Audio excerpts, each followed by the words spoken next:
smile.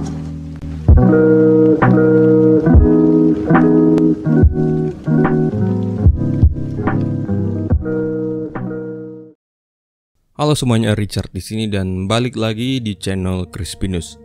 Balik lagi di konten Resident Evil, lebih tepatnya Resident Evil 4. Tapi sebelum melanjutkan video ini, ada baiknya kalian untuk subscribe, like, dan share video ini biar gue itu lebih rajin ke depannya. Dan kalau sudah, kuy, kita lanjut.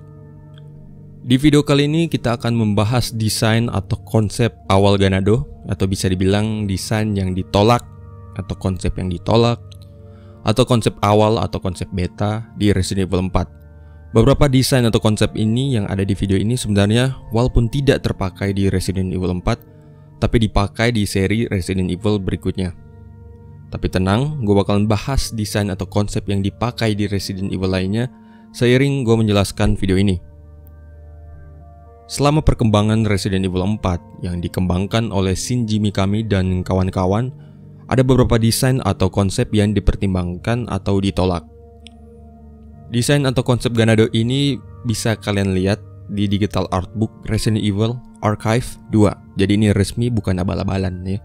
Langsung aja kita ke desain pertama dari Ganado. Desain pertama adalah Armor Ganado atau Ganado berlapis baja. Ketika mendengar ini pasti kalian langsung mengarah ke Armadura. Tapi ini konsep memang bukan untuk dituju ke Armadura. Tapi mungkin gue bakal bahas Armadura juga ya kalau kalian suka ya, dan kalian silahkan komen aja di bawah. Nah di sini kalau tertulis Armor Ganado ini sebenarnya adalah desain prototype dari Garador, karena bisa dilihat dari bentuk helmnya. Cuma bedanya dia itu nggak ada cakar dan juga matanya ini tidak tertutup. Nah hal menarik dari desain ini adalah sebenarnya mereka akan meletakkan simbol Los Illuminados di bagian dada dari Armor Ganado ini. Kedua, Arcanis. Desain ini memiliki dua konsep yang berbeda dan hanya satu persamaannya, yaitu mereka memiliki 3 kepala. Desain pertama memakai jubah berwarna hitam dengan ikonografi hitam. Nah buat kalian yang nggak tahu ikonografi itu apa, itu seperti tulisan dalam bentuk gambar. Dan tangan kanannya ini memiliki tentakel mirip dengan Yutri. Cuma tentakel dari Arcanis ini bisa menyemprotkan gas beracun. Nah desain kedua yaitu tidak memiliki tentakel dan jubahnya ini berwarna hitam dan ikonografinya ini sama dengan desain pertama. Tapi kalau diperhatikan, tentakel dari Arcanis ini diambil terus diimplementasikan untuk konsep Yutri. Sedangkan ikonografi atau tulisan bergambarnya ini diimplementasikan ke badan para cult Los Illuminados. Ketiga, Assassin Bear Clawman alias pembunuh beruang dengan cakar manusia. Emang kalau ditranslate ke Indo emang sering rada-rada aneh. Jadi lebih bagusnya gue ngomong Assassin Bear Clawman aja ya. Nah dari desain ini sebenarnya udah ketebak desain ini untuk siapa. Jadi desain Assassin Bear Clawman ini sebenarnya akan muncul di stage kastil atau di area kastil. Dan diperkirakan kalau desain ini menjadi desain pertama Ganado tanpa baju dengan menggunakan topeng hitam. Nah kalau kalian perhatikan baik-baik, ini topengnya ini mirip Kamen Rider dan memiliki cakar yang panjang yang sepertinya cakar ini buatan terus diikat ke tangannya. Desain ini diduga digunakan bersamaan dengan desain Armor Ganado terus dikawinin menjadi mini boss Garador yang kita tahu sekarang. Keempat, Bound Slave atau budak yang terikat. Sumpah ini translate Indo bikin kayak namanya menjadi sinetron Indo gitu. Budak yang terikat gitu, udah kayak sinetron SCTV. Jadi desain ini sebenarnya akan muncul di daerah kastil dan juga pulau dari settler. Nah konsep ini lebih ke pria bajunya compang-camping dengan style Arabik. Dan kalau diperhatikan desain ini sebenarnya digunakan di Resident Evil 5. Dan yang menggunakan desain ini yaitu karakter Reynard Fisher. Nah kalau kalian nggak tahu siapa dia itu adalah agent BSAA yang menyuplai Sheva dan juga Chris Redfield di scene pertama kali ya kan, dengan memberikan pistol, senjata-senjata. Dan mungkin kalau kalian suka gue bahas karakter-karakter yang ada di Resident Evil 5, kalian komen aja di bawah. Kelima, Burqa type. Nah kalau gue lihat atau gue search, burqa ini artinya pakaian yang tertutup yang biasanya dipakai oleh wanita Afghanistan. Kalau gue salah silahkan koreksi ya, atau mungkin benar terus ada penambahan, silahkan ditambah di komen di bawah ya. Cuma di desain ini bajunya ini nggak ketutup gitu. Nah malah kelihatan perutnya dan yang ditutup itu mukanya doang. Jadi gue bingung ini sama developer Resident Evil 4. Namanya burka ya kan, pakaian tertutup, tapi konsep desainnya ini terbuka gitu. Maunya apa gitu?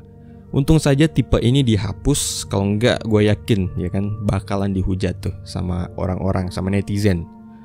Jadi Ganado ini bertipe Ganado wanita, pakaian Arab, dan memiliki tentakel di tangan kanannya. Sepertinya tentakel ini permanen, jadi nggak bisa berubah ke tangan biasanya. Keenam, Harley Quinn type atau tipe Harley Quinn. Gue pas baca ini keingat dengan Harley Quinn yang di DC ya, yang villainnya DC tuh, yang pacarnya Joker. Ya gitulah.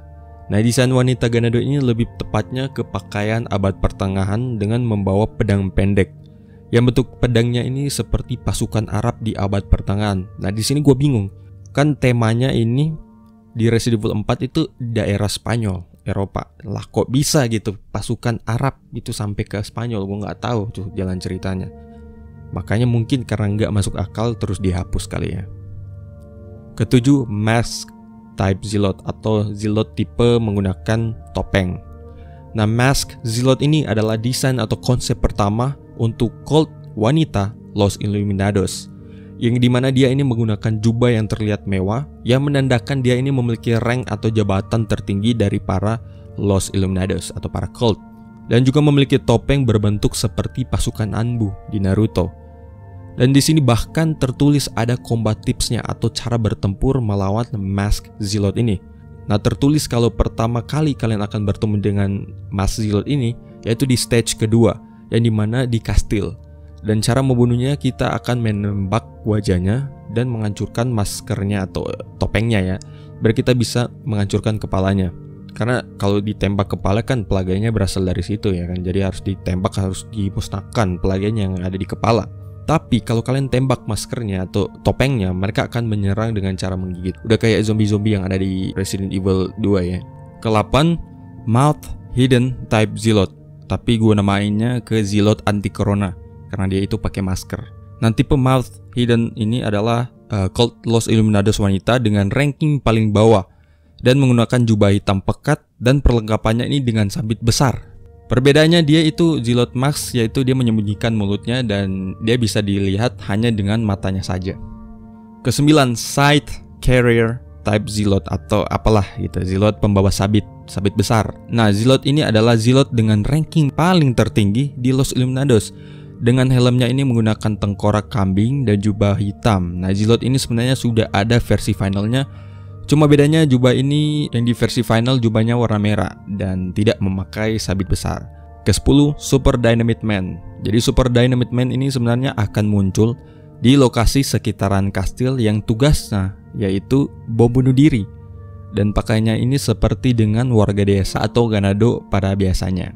Yang diperkirakan dia ini adalah salah satu Ganado yang kerja di daerah pertambangannya atau yang di daerah bawah kastil. Nah, badannya ini menggunakan vest yang ditempelkan dinamit. Dan tangannya ini membawa obor, dan untuk meledakkan dirinya dia itu harus menyalakan kedua obor yang ada di kepalanya. Emang kedengaran bodoh dan aneh ya. By the way, Super Dynamite Man ini konsep desainnya ini digunakan kembali di Resident Evil 5, cuma dipoles dikit, diubah-ubah dikit, tapi konsepnya sama. Ke-11, Tattoo type Zealot atau Zealot tipe bertato. Nah, Tattoo type Zealot ini salah satu cult dengan ranking paling tertinggi di Los Illuminados. Dan dia ini menggunakan jubah spesial yang digunakan khusus untuk komandan pasukan Los Illuminados. Ya, udah kayak jenderal gitu. Jadi emang pangkatnya udah paling tinggi dari Zealot yang gue sebutin tadi. Tapi lengan bajunya ini dihilangkan untuk memperlihatkan tatonya. Jadi emang tukang pamer si komandan Zealot ini. Dia ini menggunakan tengkorak kepala seperti Zealot lainnya. Cuma bedanya dia memakai tengkorak kambing yang paling kuat gitu. Jadi kambing yang super kuat tengkoraknya. Ke-12, Torchbearer type Zealot. Jadi Zealot pembawa obor. Nah, Torchbearer Zealot ini menggunakan jubah yang bagus seperti Zealot tipe Tato, tapi menggunakan tengkorak kepala dari kambing yang biasa aja. Dan dia salah satu Zealot dengan ranking tertinggi. Tapi bedanya itu dia membawa obor sebagai senjatanya. Jadi itu dia di bawah komandan Zealot yang tadi gue sebutin yang ke-11. Oke, itu saja 12 desain atau 12 konsep awal Ganado. Dan semoga kalian lebih mengerti tentang Resident Evil 4. Karena sebenarnya masih banyak banget hal-hal yang harus dibahas di Resident Evil 4. Dan pastinya gue bakal bahas terus tentang Resident Evil 4 sampai ujung-ujung akar-akarnya. Sampai habis lah intinya. Nah, kalau kalian suka juga gue bahas Resident Evil 5, silahkan komen di bawah. Dan jangan lupa untuk subscribe, like, dan komen, dan share video ini. Dan until next time, I will see you guys in the next one. Peace out.